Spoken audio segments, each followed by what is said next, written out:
요즘 시국을 보면서 다시 생각해 보고 싶은 본문이라고 생각해서 이걸 다시 한번 하려고 합니다. 모든 것을 버리고 메이플라워 호를 타고 오직 믿음 하나 지키려고 신대륙으로 건너갔던 청교도들이 세운 미국의 대선이 얼마 전에 끝났습니다. 모두의 예상을 뛰어넘고 백인 우월주의를 부르짖는 트럼프가 당선이 되었습니다. 트럼프 반대 데모가 한창인 지금 우리나라도 촛불 집회로 나라가 어지럽습니다.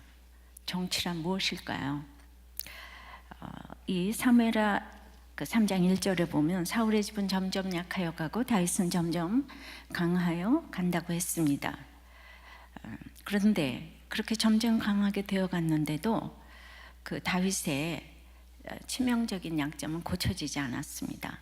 사울이 쫓아다닐 때는 그의 음란이 활동을 못했는데 사울이 죽고 결정적인 적이 없어지니 그렇게 전쟁을 하면서도 여자를 계속 취한 본문이 바로 이 본문 직전에 나옵니다.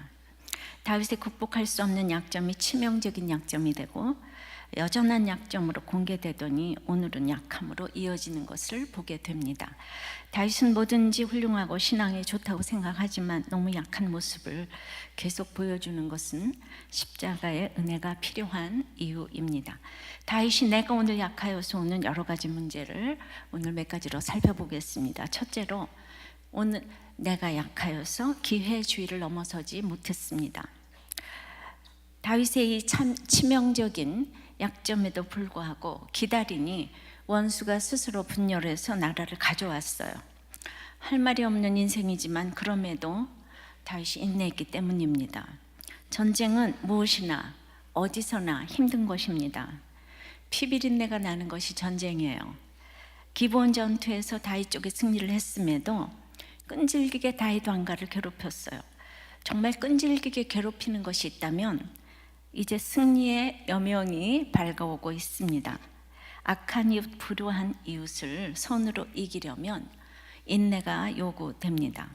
언약신앙을 성취하기 위해서는 더 큰 인내가 요구됩니다. 성도들에게는 사단의 끈질긴 공격이 쉬지 않고 가해지기 때문입니다. 인내를 온전히 이루는 것이 온전하고 구비하여 조금도 부족함이 없게 하려 함이라고 야고보서 1장 4절에 말씀하고 있어요. 온 이스라엘의 군대 장관이 되고자 이 사울 쪽의 군대 장관 아브넬은 치밀하게 계획을 짜고 다윗에게 사자를 보내고 이스라엘 장로들을 규합하여 다 동의를 구했습니다. 9절부터 12절까지 보면 아브넬이 얼마나 기회주의자인지 알게 됩니다. 지금까지 다윗을 대적해 왔으면서도 하나님의 약속에 근거하는 것처럼 그렇게 다윗을 높이고 있습니다. 아브넬은 하나님이 다윗의 사자인 것을 알고 있어요. 그것은 사울도 알고 모두 다 알고 있는 사실입니다. 그러니까 사울이 죽은 것은 결국 자기 삶의 결론입니다. 왜냐하면 사람을 볼 수 있는 눈이 없기 때문에 사울은 인본주의의 심볼로서 죽기까지 도움이 안 되는 기회주의 간신 아브넬을 끼고 돌았습니다. 분별이 안 되니 신접한 여인도 찾아가고 선지자 사무엘도 찾아가면서 하나님의 사람 다윗을 죽이려고 할 때는 아무 말도 안 하고 이렇게 아첨만 하는 아브넬을 평생 끼고 돌았습니다. 저는 어떻게 2년 전에 이런 설교를 했는지 저도 굉장히 신접하지 않습니까? 그래서 이 시국에 이걸 한번 해야 되겠다 제가 생각을 했어요. 사울은 정말 사람 분별이 안 돼서 죽을 때까지 아브넬을 믿고 죽었어요. 그러나 사울이 죽은 후에 아브넬은 나라를 다윗에게 넘겨주었습니다. 사울 쪽에서 보면 가장 큰 배신이라고 할 수 있습니다. 사울이 자신의 왕권을 지키기 위해서 피 흘리는 전쟁을 했지만 믿으면 안 될 사람을 이렇게 죽을 때까지 믿고 죽을 수도 있습니다. 아브넬은 사울에게 충성을 다한 것 같지만 사랑 없이 충성했을 때 나도 남도 죽이는 것을 볼 수 있습니다. 그는 충신이 아니었습니다. 사울의 충신이었다면 어떻게 사울의 첩을 범하겠습니까? 무능하고 힘이 없다고 어떻게 그의 아들을 그렇게 무시할 수가 있겠습니까? 지식을 행하는 것이 지혜라고 했습니다. 사울과 아브넬은 왕과 신하로서의 서로를 배려하는 지식은 있었습니다. 근데 지식은 있는데 돌이키는 행함이 없는 것은 지혜가 없는 것입니다.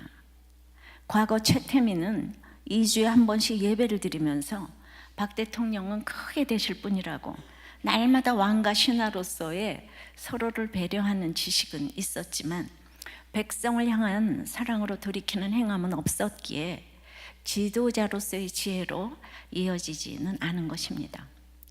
이 세상의 모든 것을 아는 지식이 가득해도 자기 죄를 못 보는 진짜 무식한 인생이 무엇인지 사울과 아브넬을 통해서 우리에게 보여주고 있습니다. 무엇보다도 자기의 유익과 자리를 위해서 뜻을 정한 것이기 때문에 다윗에게는 도움이 되지만 아브넬의 뜻을 받아들인 것은 다윗의 약함이었습니다. 이것이 바로 다윗의 기회주의로 볼 수 있습니다. 만약에 반대편 장수인 아브넬의 뜻을 받으려면 사울의 딸인 자기 부인 미가를 몰래 데려오라고 하면 안 됩니다. 이스라엘의 왕인 이스보셋이 사울의 아들이니 그 이스보셋에게 의논하고 설득해서 공개적으로 이 일을 진행해야 한다고 조언을 했어야 합니다. 그러면 하나님께서 다윗 편을 안 드셨겠습니까? 안 드셨다고 해도 상관이 없습니다. 그것이 하나님의 방법이기 때문입니다. 근데 다윗에게는 이미 무서운 사울이 죽었기 때문에 이제 그 다음서부터 치명적인 약점인 여자를 계속 얻어들이다 보니 당연히 약함으로 나갈 수밖에 없었습니다. 우리는 이렇게 무엇을 할 때 뜻을 정하기가 너무 어렵습니다. 정말 이게 거짓인가 진실인가, 상대방에게 유익인가, 또 이것이 상대방을 배려하는 일인가, 상처를 주는 일은 아닌가, 이런 걸 끊임없이 생각해서 뜻을 정해야 하는데, 그래서 그걸 띵크한다고 하잖아요, 그죠? 근데 여기서 아브넬의 문제가 아니라 항상 잘 믿는 내가 책임을 져야 하기 때문에 여기 붙었다 저기 붙었다는 아브넬의 이 기회주의를 다윗도 결국 기회주의가 되어서 넘어서지 못했다는 것입니다. 우리에게는 상대방으로 인해서 할 수 없어서 그랬다고 넘어가려고 하는 마음이 너무나 많습니다. 물론 다윗에게는 이 일이 자신이 할 일을 아브넬이 완벽하게 해준 것입니다. 그래서 협력하여 선을 이루었습니다. 피 한 방울 안 묻히고 나라를 얻었습니다. 그렇다고 다윗에게 면죄부가 주어지는 것은 아니라는 말입니다. 그러면 이 본문을 보면서 아브넬과 내가 무슨 상관이 있을까? 우리는 그렇게 적용으로 나가야 되잖아요, 그죠? 정말 아브넬은 나쁜 놈이구나, 여기저기 붙는구나 생각을 했는데, 제가 그때도 그렇지만은 얼마나 이 본문을 그때 설교하면서 많은 눈물을 흘렸는지 몰라요. 내가 얼마나 아브넬인가, 나에게 얼마나 이런 일들이 많았었는지를 깨닫게 되었습니다. 저는 진실한 것처럼 4대째 모태신앙이니까 항상 진실해야 되고 상대방의 유익을 구하는 것처럼 하면서 얼마나 나의 유익을 구한 일이 많았는지를 생각해 보게 되었어요. 아브넬은 이 세상으로 말하면 성공이 목적인 사람이잖아요. 그리고 또 굉장한 성공한 강요예요. 거기에 내가 다를 것이 무엇이 있겠습니까? 저는 잘 참는 편이라서 화내는 사람보다 저의 유익을 구하기가 참 쉬웠던 것 같습니다.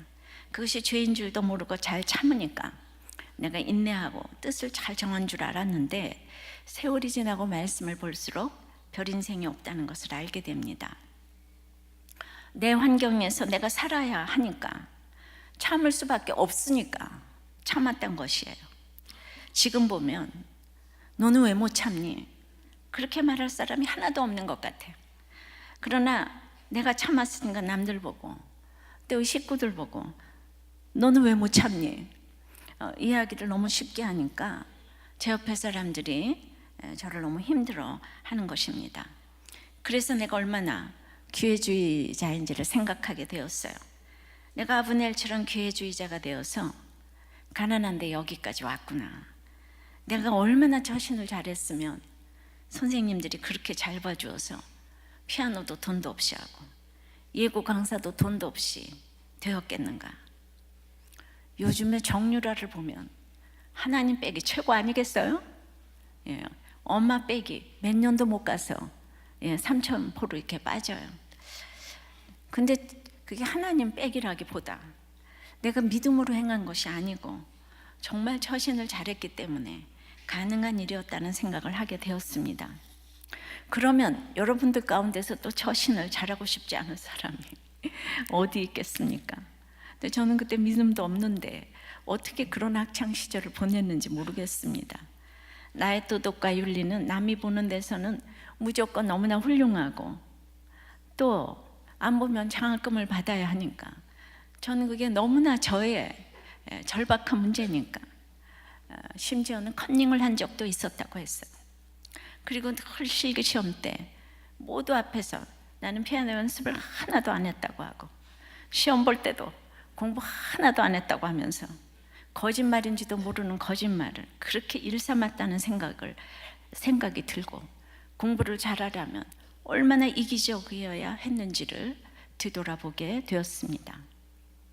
근데 어려서부터 부유한 우리 아들은 공부를 안 했으면 안 했다고 그러더라고요. 예. 그런데 저는 하고도 안 했다고 하는 이런 차이가, 굉장한 차이가 둘 가운데 있더라고요. 아브넬 같은 면이 저에게 있었구나 하는 것을 깨달았습니다. 그리고 정말 규칙하면서 생각지 못한 것을 깨닫고 제가 얼마나 울었는지 모르겠습니다. 내가 벌고 생활비까지 돼야 하니까 인생이 항상 절박했어요. 그래서 아플 수도 없고 죽을 수도 없었다는 말을 계속 많이 했잖아요.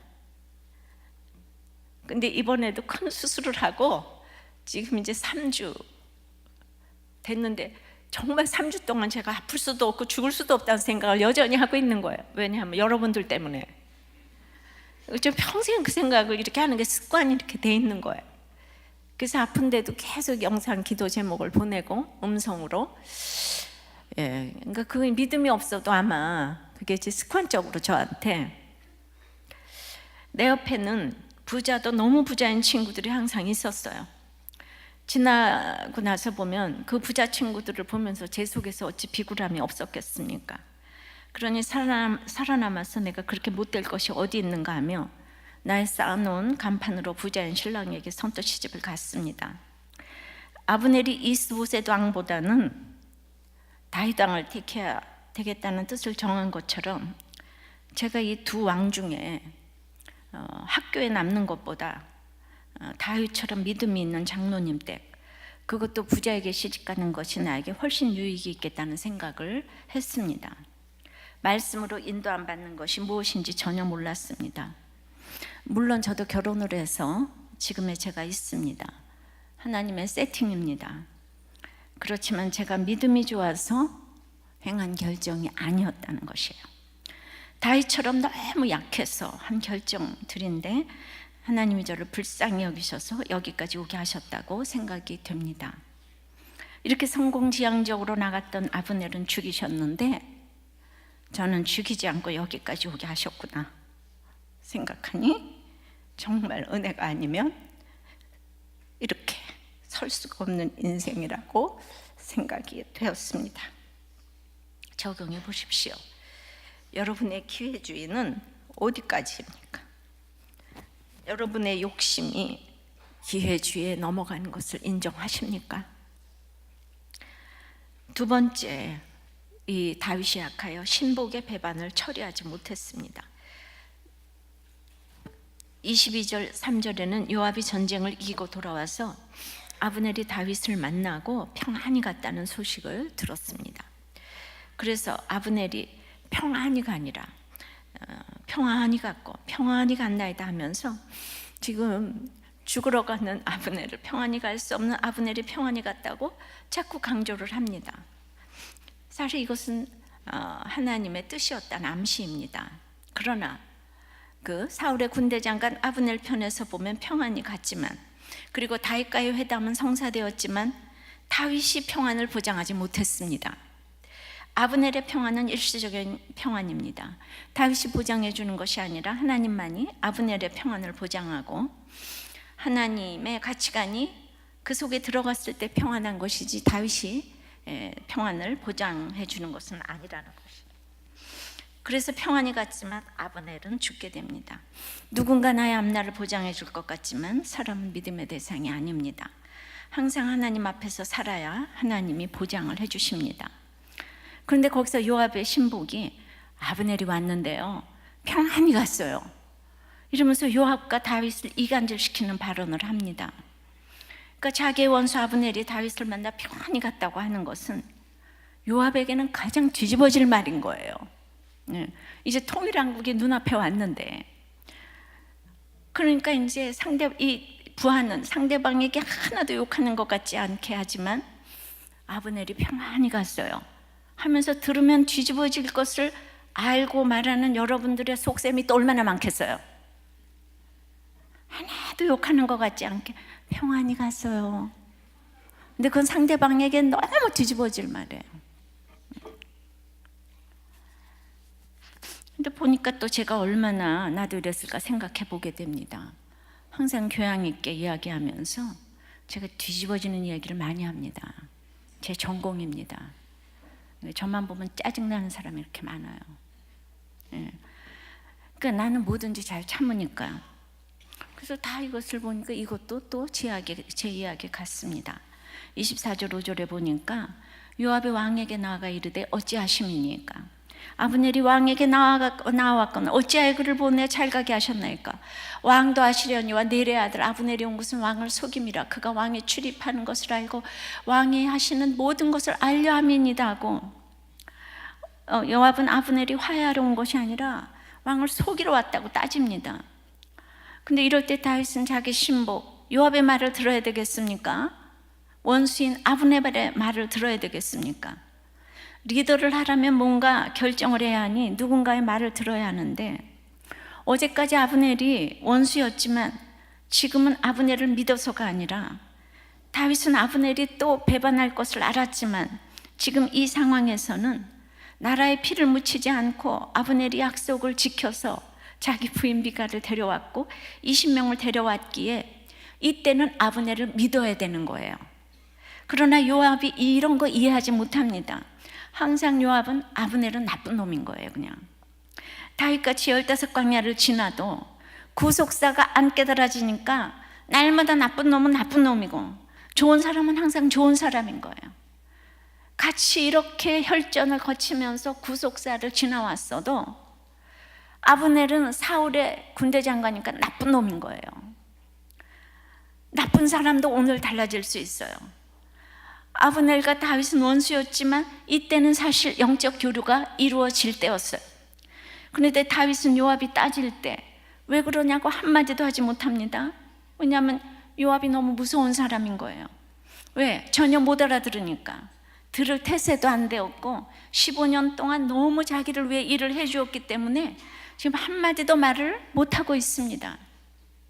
26절 7절에 이에 요압이 다윗에게서 나와 전령들을 보내 아브넬을 쫓아가게 하였더니 시라 어물가에서 그를 데리고 돌아왔으나 다윗은 알지 못하였더라. 이에 요압이 아브넬이 헤브론으로 돌아오매 요압이 더불어 조용히 말하려는 듯이 그를 데리고 성문 안으로 들어가 거기서 배를 찔러 죽이니 이는 자기의 동생 아사헬의 피로 말미암음을 믿어라. 다윗과 친척인 요압은요, 원한이 많고 작은 일에 집착을 하는 사람이어서 왕에게 가서 따지고 아브넬을 자기 동생을 죽인 그대로 배를 찔러서 죽였어요. 이거는 나라를 위한 것도 아니고 오직 자기 동생 아사헬 때문에 죽였다는 거예요. 이렇게 원한이 가득 찬 사람이 몇십 년 동안 하나님 나라의 일꾼으로 딱 앉아 있는 거예요. 그래서 이 요압의 식구들, 형제들이 한결같이 열심당원으로 다윗 왕국의 15광야를 올 때 너무나 도움을 주면서 여기까지 왔어요. 그런데 지금 하나도 도움이 안 되는 일을 하고 있어요. 예수를 믿으면서 인간론에 대해서 이렇게 배워야 합니다. 장립공신이라고 해서 언제든지 도움이 되는 것이 아니에요. 장립공신 요압이 다윗의 뒤통수를 치는 것입니다. 이렇게 원한이 가득 찬 사람이 너무나도 신복으로 일을 잘하는 거예요. 참 어려운 문제입니다. 악역을 믿음 때문에 감당하는 것이 아니라 자기의 야망을 위해서 하나님 나라에 들어가려고 악한 역할을 하는 사람이 있다면, 교회에서도 오직 야망을 위해서 직분 때문에 이런 역할을 하는 사람이 있다면 어떻게 처리해야 됩니까? 정치도 딱 마찬가지라고 생각합니다. 그런데 기가 막힌 것은 요압을 버릴 수가 없는 것이에요. 악하다는 것을 알면서도 같이 가야 하는 사람이 있는 거예요. 이 한 사람 오난을 잘못 샀다가 나라가 망하는 수가 있거든요. 그래서 아브넬이 이 한 사람 때문에 너무나 개죽음을 당했습니다. 일이 안 되려면 그렇게 안 됩니다. 우리가 생각하기에는 그때 아브넬이 좀 빨리 갔으면 되지 않을까 하는데, 다윗은 미리 보냈는데 1분 사이에 일이 일어났어요. 뭐든지 세월호도 그때 배를 틀지만 않았다면, 탈출하라고 명령만 했어도 그 1분에 뭐든지 결정되는 것 같은 이런 일들이 우연 같지만 하나님의 시간이라는 거예요. 그래서 내가 아무리 열심히 산다고 해도 내가 할 수 있는 것이 아무것도 없어서 하나님을 믿고 의지하고 부르고 늘 하나님께 기도해야 되는 거예요. 내가 할 수 있는 게 너무 아무것도 없다는 거예요. 제가 상풍백화점이 무너지던 날 오전 집회를 갔다가 점심을 먹고 운전을 하고 오는데, 제가 상풍백화점에 뭔가 바꿀 일이 있었어요. 그래서 거기를 가기가 어려우니까 오늘 오다가 바꿔야지, 그리고 계획을 세우고 그쪽으로 길을 접어들어서 갔는데, 무의식적으로 평소에 안 다니는 길이니까 그냥 그 길을 지나쳤어요. 직진을 해야 되는데 우회전으로 우리 집으로 그냥 이렇게 이제 오는 거예요. 시간이 없으니까 올 시간이 언제 또 있을까, 이 한낮인데 유턴해서 돌아가야 되겠다 했는데 하나도 바쁜 일이 없는데 그냥 왔어요, 집으로. 생각은 유턴해서 가야 되겠다, 가까워요. 우리 집 그 반포에서 삼풍백화점이 굉장히 가깝지 않아요. 아무 일도 없는데 가야 되겠다 그랬는데 와봤더니 우리 집이에요. 집에 들어오자마자 산풍이 무너졌다는 소식이 딱 들리는 거예요. 그날 일이 너무 생생합니다. 사명이 아직 남았구나 생각을 했습니다. 제 발걸음을 주님께서 지켜주시지 않으면 살 수가 없는 인생입니다. 그러나 내가 그 자리에 있었더라도 저는 마지막에 하나님을 부르고 갔을 것이니까 저는 천국에 갔을 것이라고 생각합니다. 이것이 바로 믿고 기도하는 사람의 특권입니다. 그러니까 제가 안 죽어서 간 증이 아니에요. 그런 일도 또 저한테는 있었다는 거예요. 그런데 이번에는 믿으면 만사형통이니 이 병도 안 걸리면 좋겠지만 열심히 목회를 했는데 또 암이 딱 걸렸어요. 하나님은 저의 죄를 물으시는 것이 있다고 수요일날 제가 다 이 죄의 고백을 했습니다. 그런데 세 사람 중에 한 명이 암이라는데, 암 환자들을 위해 기도하면서 늘 암 환자들을 위해서 제가 기도하잖아요. 근데 제가 암을 모르니까 한번 체험해 보라고 암을 주셨다는 생각이 들어요. 그래서 암이 권세로 쓰여서 정말 제가 그리스도의 신비를 보이기를 원합니다. 그런데 홈페이지에 보니까 세계적인 암 박사 김의신 박사가 말하기를 한국 사람과 미국 사람의 그 암을 대하는 태도가 너무 다르대요. 31년 동안 숱하게 암 환자를 대하면서도 미국인 환자나 가족이 우는 걸 거의 보지 못했다는 거예요.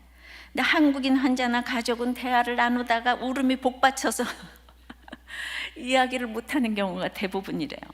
그래서 이제 미국인은 기본적으로 삶과 죽음은 이제 하나님이 결정한다고 이렇게 믿는다는 거예요. 그 사람들이 믿음이 없어도 이제 국가가 기독교니까 그런가 봐요. 그리고 이제 병원 전적으로 의사에게 맡기고, 근데 제일 안 듣는 사람들이 의사, 변호사 뭐 이런 사람들이래요. 그리고 막 데이터를 가져와서 맨날 따진대요. 그리고 이제 자신의 몸과 마음을 어떻게 다룰 것인가에 집중만 한다는 거예요. 그리고 묵묵히 자신이 할 일을 한답니다. 항암 치료를 받으면서도 회사에 출근을 한대요. 심지어 어떤 사람은 죽기 전날까지 일을 하는 경우도 있다는 거예요. 그런 암에 대해서 걱정하는 시간이 훨씬 줄어든다는 것입니다. 그래서 미국인 암 환자들은 이 항암 치료를 받으면서 구역질하는 경우가 드물대요. 그런데 한국인들은 그렇게 구역질을 한대요. 이게 믿음의 문제일까요? 체력의 문제일까요? 그분들은 지방이 많아가지고 구역질 안 하는 거 아닐까요? 네, 나도 이제 하게 될까 봐 미리 연막전을 이렇게 딱 또 펴놓고. 근데 한국인은요, 암에 걸리면 일단 직장부터 그만둔다는 거예요. 그리고 다 산으로 들러 이제 하루 종일 암과 죽음에 대해서 걱정하기 시작한대요. 근데 그건 환자의 상태를 더 악화시킬 뿐이라고. 그래서 진짜 그래서인지 그렇게 걱정을 해서인지 이렇게 구역질을 다 한다는 거예요. 그래서 이제 저도 분명히 한국인이니까 구역질 할 거예요. 너무 믿음 없다고 그러지 마세요. 근데 이제 보니까 일을 하라고 하니까 저도 다음 주에 컨디션이 허락되면 우리들 교회가 이 주관하는 아프리카 선교사 수련회에 갔다 와서 항암을 받아야 하지 않을까. 왜냐하면 우리들 교회 전체가 서포트를 하고 선교사 400분이 넘게 오시고 또 주일학교 아이들도 청소년 또 유년주일학교 또까지 우리들 교회가 모두 주관을 하는데 정말 제가 기가 막힌 거예요. 1년을 훨씬 넘게 준비를 해왔는데 그래서 그냥 오직 목회자 세미나하고 이 아프리카 선교사 수련회 때문에 그냥 항암 선고를 받는 암 선고를 받는 때부터 이거 갈 수 있어요? 갈 수 있어요. 근데 제가 지난주까지 이제 가지 못하겠다고 생각을 했는데 김우신 박사가 일을 하래잖아요. 일을. 근데 이거 노동이 아니고 기쁨으로 하면 또 안식이지 않을까 이런 생각도 합니다. 컨디션이 회복되어 가는 것 같아서 갈 수도 있겠지만 그건 모르겠습니다. 또 이제 제가 기관지 수술을 2박 3일 하고도 그 바로 끝나고 도저히 못할 것 같은 목회자 세미나를 해서 암 수술할 때 하나님이 많이 도우셨다고 생각해요. 왜냐하면 목회자 세미나 할 때 제가 진짜 신들린 듯이 하루에 9시간씩 20강의를 소화를 하고 그 다음날 수술했거든요. 여기 뭐 성령이 수술해 주시는 게 있죠? 그래서 정말 이것이 노동이 아니고 이거 누가 돈 주고 하라면 하겠습니까? 사명이니까 하는 거죠. 모두가 하나님의 시간이라고 생각합니다. 제가 기뻐서 면역이 막 올라가면 항암도 잘 받지 않을까요? 할렐루야. 아브넬이 죽은 것도 결국 하나님의 시간이었습니다. 그래서 하나님께서 나의 사건과 시간을 지켜주시기를 늘 기도하는 것입니다. 남편 구원을 위해 내 생명을 내놓았는데 우리 남편을 구원시켜 주시고 나를 이 땅에 남겨주셨으니 내가 날마다 덤으로 사는 인생이라는 생각을 하게 됩니다. 우리는 하나님의 시간을 알 수 없기 때문에 겸손하게 하나님을 믿고 나가야 됩니다. 내가 할 수 있는 것이 아무것도 없다는 것을 아시고 지금부터 모든 식구들을 주님께 인도하셔서 우리 아이들도 하나님의 시간을 알고 기도하는 인생이 되기 위해서 여러분들이 기도하셔야 됩니다. 주님께 인도하셔야 합니다. 가장 선물은 예수 그리스도를 알려주고 하나님께 모든 것을 맡기고 가게 하는 것입니다. 그래서 여러분들을 주께 인도하고자 오늘도 안식으로 나왔습니다. 노동으로 나온 게 아니라 안식으로 나왔습니다. 오늘 전도주일에 추수감사주일에 정말 한 사람이라도 구원시키고자 나왔습니다. 정말 오늘 다 구원 받으셔야 돼요. 할렐루야. 28절 9절에 요압이 아브넬을 죽였다는 이야기를 딱 듣고 다윗이 나는 아브넬의 피에 대해서 무죄하다. 그리고 29절에서 그것은 요압의 죄라고 하면서 그 죄가 요압의 머리와 그의 아버지의 온 집으로 돌아갈지어다. 또 요압의 집에서 백탁병자나 나병 환자나 지팡이를 의지하는 자나 칼에 죽는 자나 양식이 떨어진 자가 끊어지지 아니할지로다 하니라. 다윗은 즉시 이 문제에서 요압을 저주했어요. 이건 아주 공평한 결정이었습니다. 다윗의 부하로 있었던 요압이 하나님을 믿는다면 아브넬도 하나님이 처리해 주실 것을 믿어야 되는데 그것을 못 믿고 자기가 원수를 갚았기 때문에 그 저주가 자녀에게 간다는 것은 근거가 있는 이야기라는 말입니다. 내가 원수를 갚으면 우리 자녀에게 그대로 내려갑니다. 쉽게 말하면 내가 원수 갚으면 나의 모든 사연, 바람 피우는 집에서 바람으로, 술 먹는 집에서 술로 내려가는 것이 끊어지지 않고 내려간다는 것입니다. 이것은 성경적으로 근거가 있는 저주이지만 예수 그리스도를 믿고 예수 그리스도의 피로 새 사람이 될 수 있는 것도 맞습니다. 그래서 오늘 그 사형과 저주가 다 끊어지기를 축원합니다. 아브넬은 워낙 무식한 사람이고 자기 죄를 못 보기 때문에 원한을 많이 산 자이기 때문에 그렇게 요압에게 원한을 사서 갑자기 죽은 것이니까 이거 다 아브넬 삶의 결론이에요. 그런데 다윗의 부하로 있었던 요압이 하나님을 믿는다면 어떻게 그렇게 원수를 갚을 수가 있겠습니까? 이제 그러나 다윗이 요압을 이렇게 저주했는데 미리 요압이 물어보았을 때는 가만히 있다가 아브넬을 죽인 다음에 이렇게 저주하는 것이 바로 다윗의 약함이라는 거예요. 예. 다윗은 그냥 요압이 무서워요. 요압을 편하게 대할 수가 없어요. 요압이 무섭고 이젠 아브넬도 죽은 마당에 요압까지 없으면 통일 왕국이 되질 않는 거예요. 사람들은 예수를 믿어도 맨 처음 믿을 때는 하나님 나라와 인간의 나라가 분별이 안 됩니다. 교회도 구원받지 못한 사람들끼리 모여 있으면 인간 나라와 똑같습니다. 다윗도 통일왕국을 세울 때에 아브넬의 힘을 의지하고 요압의 힘을 의지하는 마음이 있기 때문에 지금 요압을 함부로 다룰 수가 없어요. 요압이 야망으로 가득 찼기 때문에 객관적으로 식구들을 못 보고 내 동생을 누가 죽였냐고 사사로운 논한을 갚은 것이고, 또 아브넬을 보니까 자기 동생 아사헬을 죽인 솜씨가 아주 날렵한 거예요. 그리고 다윗과의 화해를 청했던 그 노련함을 보았을 때 통일 왕국의 군사령관은 아브넬이 될 것이라는 생각의 이 권력욕 때문에, 사사로운 원한과 권력욕 때문에 아브넬을 죽인 거예요. 나라와 다윗 왕을 생각해서 한 일이 아니라는 거예요. 최순실 씨와 정윤회 씨는 박 대통령을 놓고 보좌하는 방법이 다르고, 또 남편 정윤회 씨가 신임을 받으니까 최순실 씨가 질투를 했다고 합니다. 게다가 이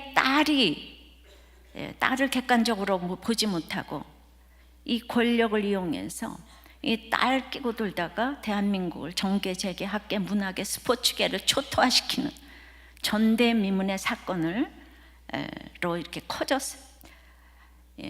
이 세상에 힘든 것이 자녀를 객관적으로 보는 거예요. 이 세계적으로 웃음거리가 된 이 큰 사건이 이 사소하게 보이는 자녀 우상에서부터 터진 것을 여러분들 아십니까? 거기서부터 이 사건이 다 불거지기 시작했어요. 그러나 힘들 때 어려서부터 알던 최 씨를 물리칠 수 없죠. 박 대통령도 20대 때 정말 이 모든 것을 엄마 아버지를 잃고 또 청와대에서 쫓겨날 때, 그때부터 알더니 최 씨를 물리칠 수가 없어요.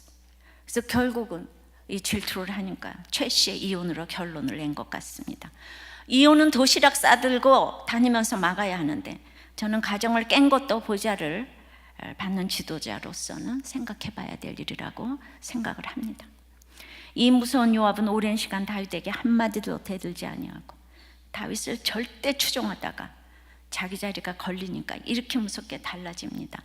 여러분들 권세가 있고 자리가 있을 때 이렇게 달라집니다. 근데 몇십 년을 모를 수가 있습니다.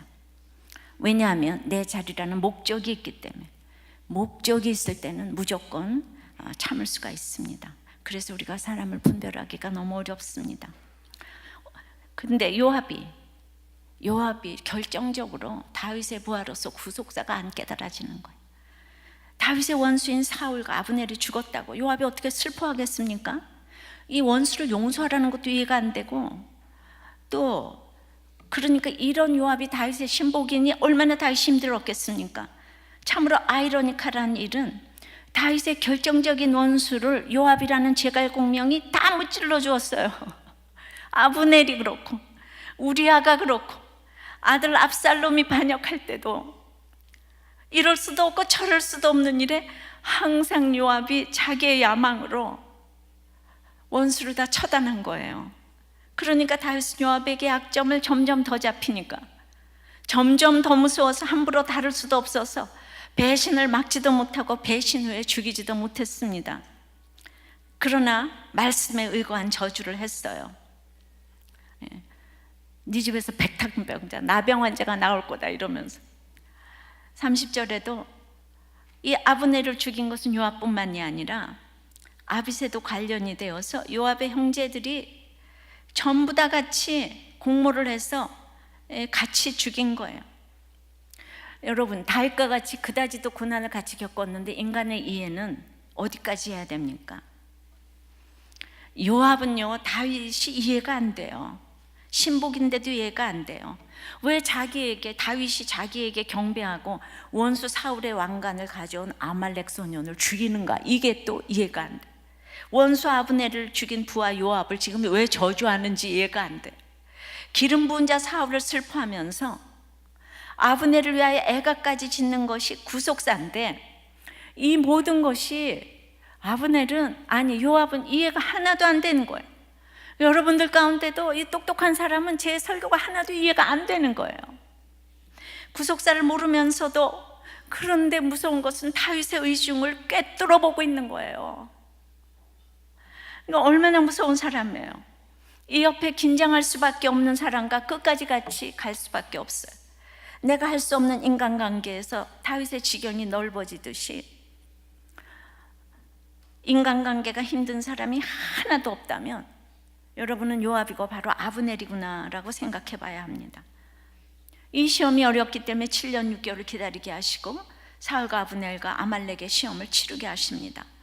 부부간에, 부모 자식 간에 구속사가 안 깨달아지는 사람은 결코 하나가 될 수 없습니다.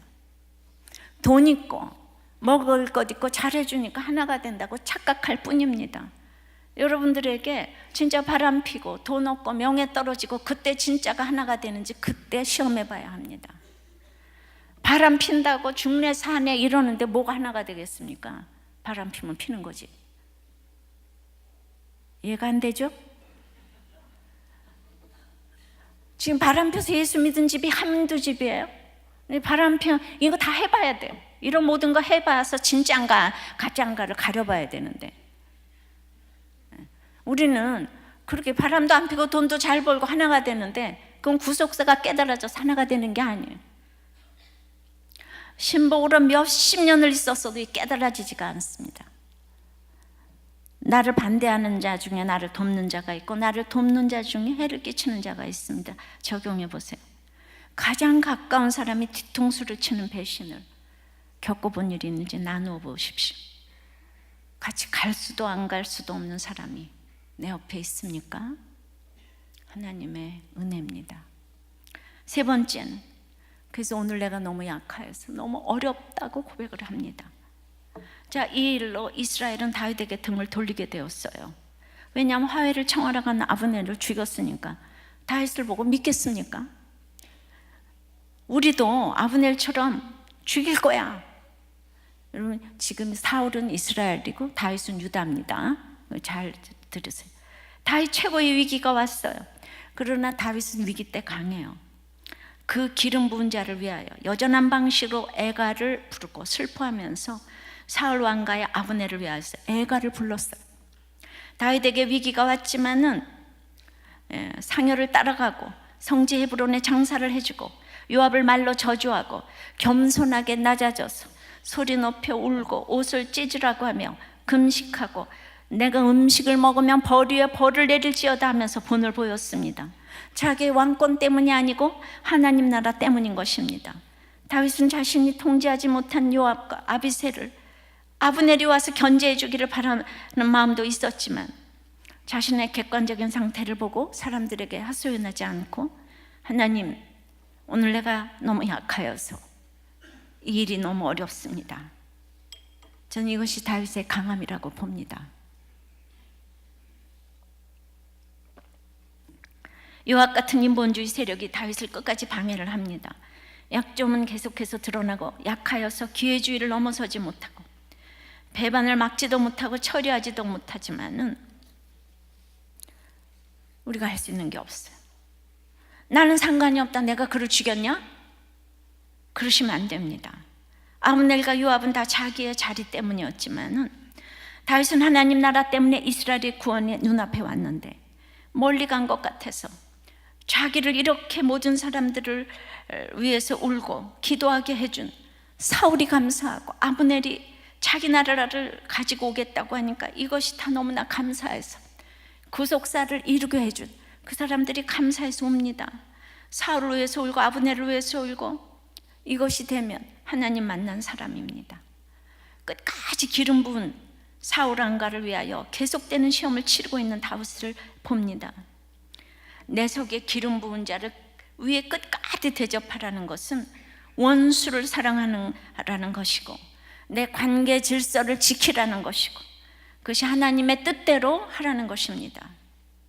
끝까지 사울을 기뻐하고 용서하는 것이 기름 부은 자를 내 손으로 죽이지 않는 것입니다.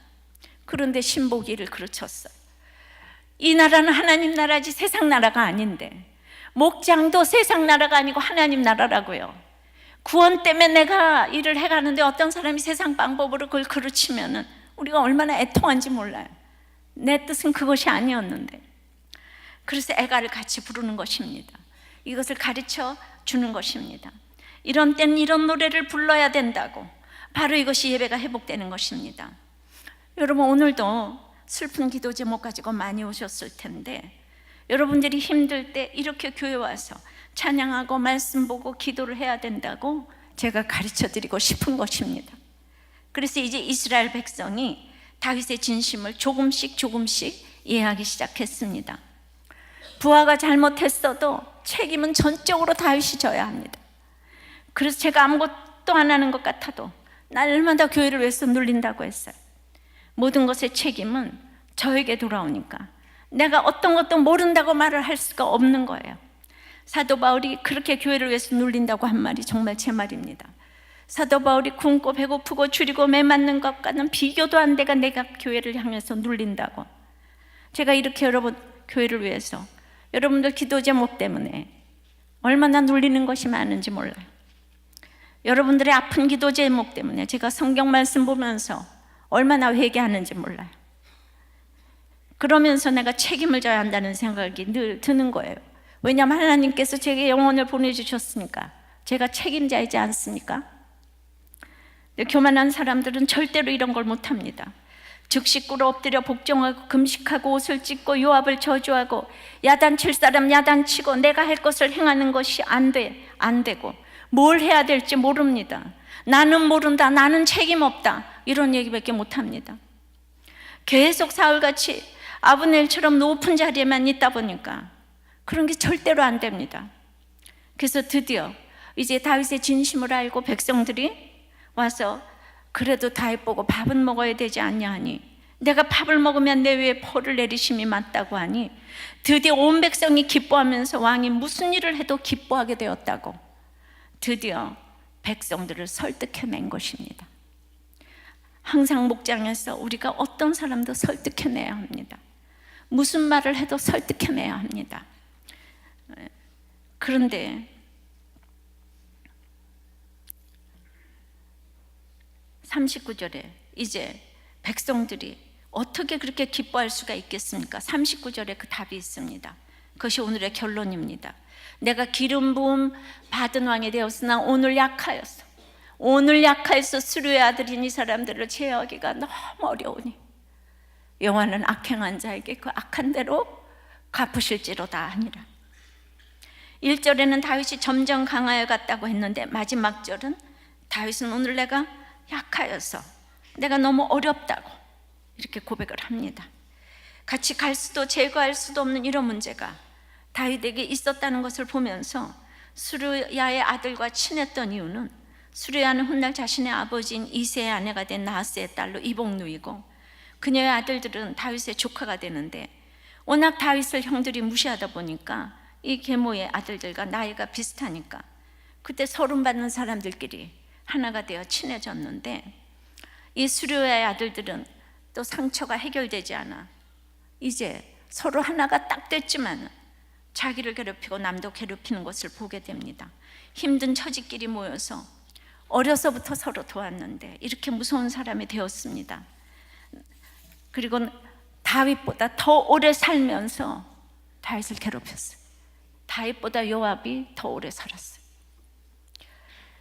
다윗은 사울도 하나님이 처리해 주시기를 바랬지만 요압도 하나님이 처리해 주시기를 바랬습니다. 그러니까 이 고백처럼 오늘 내가 약합니다. 다윗이 오늘 내가 너무 약하여서, 오늘 내가 너무 약하여서 이 사람들을 제어하기가 너무 어렵다고, 오늘 내가 너무 약하여서 이 사람들을 제어하기가 너무 어렵다고. 믿는 사람은 오늘이 항상 어렵습니다. 오늘 그렇게 항상 약합니다. 하나님 뜻대로 살려니, 거룩하게 살려니 오늘이 항상 어렵습니다. 기도 제목만 들어도 할 수 있는 것이 아무것도 없다고 생각해서 아무것도 할 수 있는 것이 없다고 기도할 때가 너무 많습니다. 다윗은 요압과 아비새를 통제하지 못하고 어떤 조치도 취하지 못하고 있는 자기 자신을 보면서 아주 객관적으로 자신의 상태를 보고 이제 어렵다고 간구했습니다. 이스라엘은 다윗의 공정함을 알았습니다. 그래서 기뻐했습니다. 여러분, 요압이 얼마나 무서운가를 보십시오. 이 사람이 구속사가 안 들리니까 요압은 다윗이 자신의 집에 백탁병자 나병 환자가 끊이지 아니할 거라면서 자기에게 저주를 했는데, 요압은 하나님 나라가 하나도 안 보이니까, 이 땅의 것밖에 안 보이니까 자기 자리가 보장된다면 말로 하는 저주는 저주로 여기지도 않습니다. 여기 수없이 예배를 와도 이 성경으로 하는 저주가 나에게 하나도 저주로 들리지 않기 때문에 믿어지질 않는 것입니다. 이거 진짜 무서운 저주인데, 성경으로 하는 저주처럼 무서운 저주가 없는데, 요압은 인간적으로 다윗도 정치를 해야 되니까 그럴 수밖에 없을 거야, 자기 마음대로 생각합니다. 다윗을 쥐고 있습니다. 다윗은 끝까지 옆에 평생 긴장할 수밖에 없는 사람 요압과 갈 수밖에 없습니다. 자기의 약점을 다 알고 있기 때문에. 우리아의 약점서부터 다. 그러니 이 땅에 하나님 나라가 세워지는데도 이런 기가 막힌 일들이 많은데 얼마나 이 문제가 어려운 문제겠습니까? 우리 가운데 예수를 믿는데 이렇게 어려운 문제가 있습니다. 그러나 이런 인간관계, 내가 할 수 없는 인간관계가 있기 때문에 다윗의 지경이 넓어져서 하나님 나라의 왕이 되었습니다. 마찬가지로 교인들은 끊임없이 의심을 합니다. 이 교회가 진짜인가 가짜인가, 저 목사가 진짜인가 가짜인가. 근데 다윗의 계속되는 진실한 적용 때문에 백성이 기뻐하게 되었습니다. 교회는 할 일 없는 사람이 오지 않습니다. 한 번 발걸음하는 것이 얼마나 어려운 발걸음인데, 우리 교회가 날마다 새 가족이 오니까 한 주일만 되어도 한 가족이 되어 금세 헌 가족에 대해 관심이 없습니다. 말이 안 된다고 생각합니다. 다윗은 일관성 있게 기름 부은 자를 사랑했습니다. 자기 자신을 던져서 아브넬을 애도했습니다.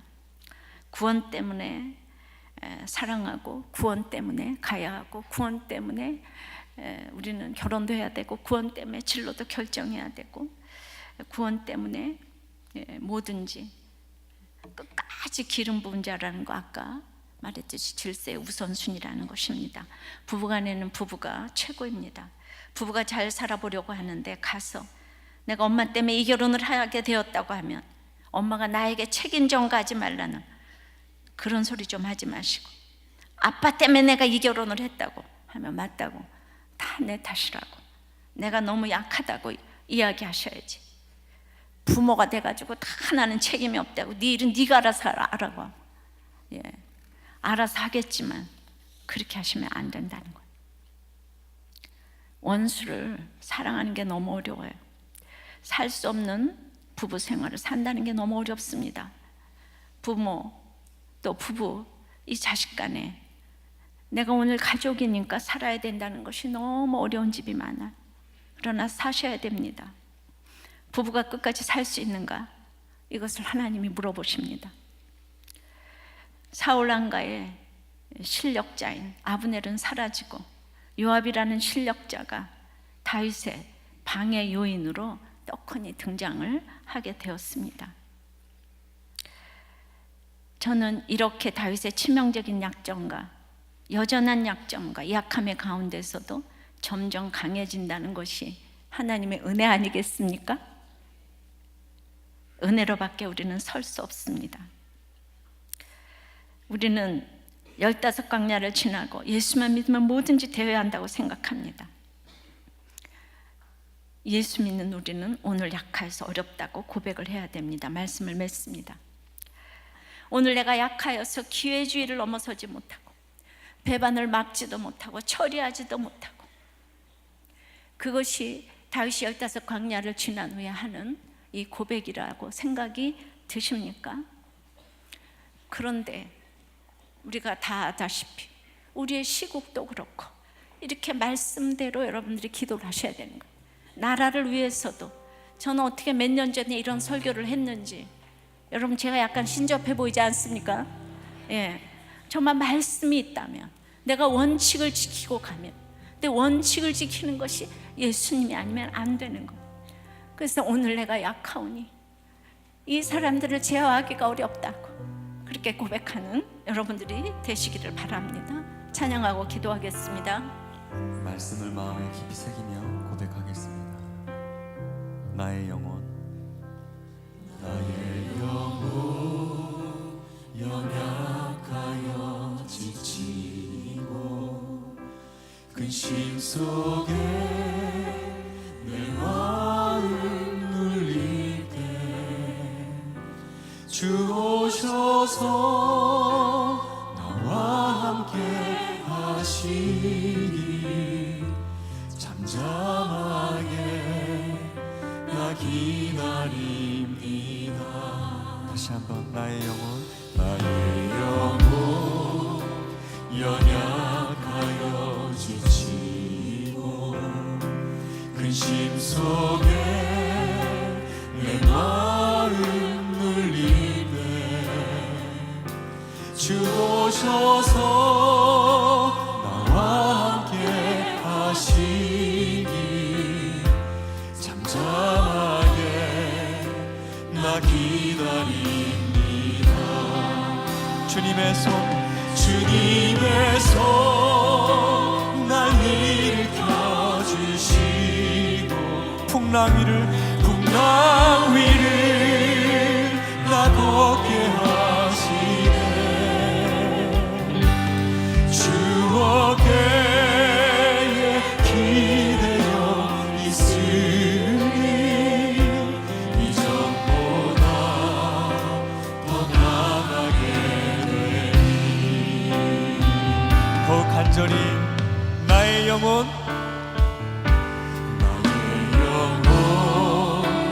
연약하여 지치고 근심 속에 내 마음 눌릴 때 주 오셔서 나와 함께 하시니 잠잠하게 나 기다립니다. 주님 우리를 일으켜 주소서. 날 일으켜 주시고 이 풍랑을 통과하게 하소서. 나 걷게 하시네. 주 어깨에 기대어 있으니 이전보다 더 강하게 돼. 주님의 손이 일으키십니다. 주님의 손 날 일으켜 주시고 풍랑을 통과해 소량구로 들어가게 하십니다. 나 걷게 하시네. 주 어깨에 쉬게 하십니다. 주 어깨에 기대어 있으니 이전보다 더 강하게 주 어깨에 쉬게 하십니다. 주 어깨에 기대어 있으니 이전보다 더 강하게 되리.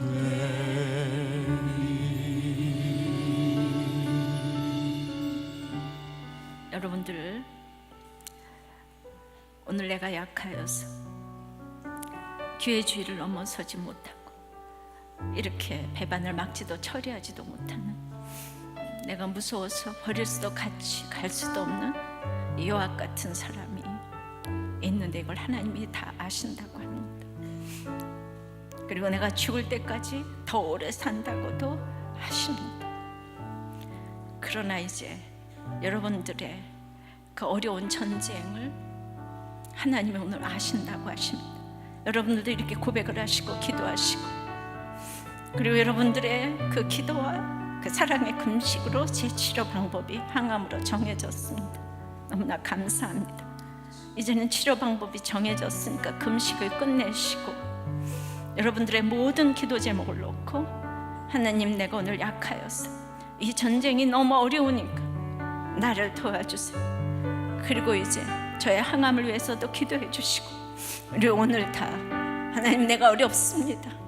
내가 어렵습니다. 나를 도와주시옵소서. 다 같이 기도하겠습니다. 아버지 하나님, 사대째 모태의 신앙인 저는 교회에서 살면서 참으로 진실이 무엇인지도 모르고, 아버지 하나님, 그렇게 아브넬 이상도 이하도 아니었으면서 아브넬은 나쁜 사람이라고 구속사적인 가치관을 하나도 가지지 못했습니다. 정말 성경을 읽으면서 아브넬보다 뭐가 돼야 내가 더 나은 사람인가? 당연히 아브넬처럼 세상 성공을 향하여서 가니 내 옆에 무서운 이 요압에게 비굴하게 눈치를 보며 살아왔던 이런 모든 것들이 제 속의 야망 때문인 걸 알았습니다.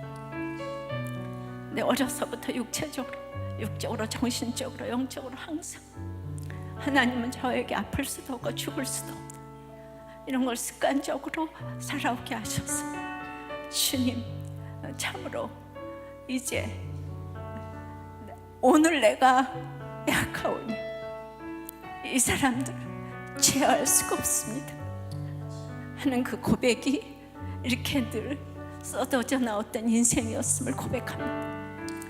이것이 바로 다윗의 지경을 넓혀주는 것이고 점점 강하게 해주는 것이라고 합니다. 여러분들 가운데 오늘 내가 감당할 수 없는 그 한 사람들, 주님 같이 갈 수도 안 갈 수도, 살릴 수도 죽일 수도 없는 그 한 사람 때문에 아버지 하나님, 내가 할 수 있는 것이 무엇이 있겠습니까? 다윗을 평생 도운 이 요압을 어떻게 하겠습니까? 그래서 할 수 있는 것이 오늘 내가 약함, 내가 제어하기가 너무 어려우니 나를 도와주시옵소서.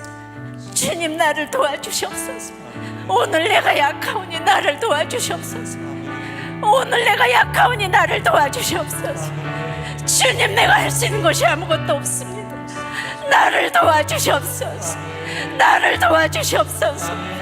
나를 도와주시기 위해서 우리 주 예수 그리스도를 내가 부를 다의 대상으로 내가 부를 수 있는 그 이름이 예수 그리스도가 될 수 있도록 아버지 하나님, 이 예수 그리스도를 나의 주으로 영접하기를 원합니다.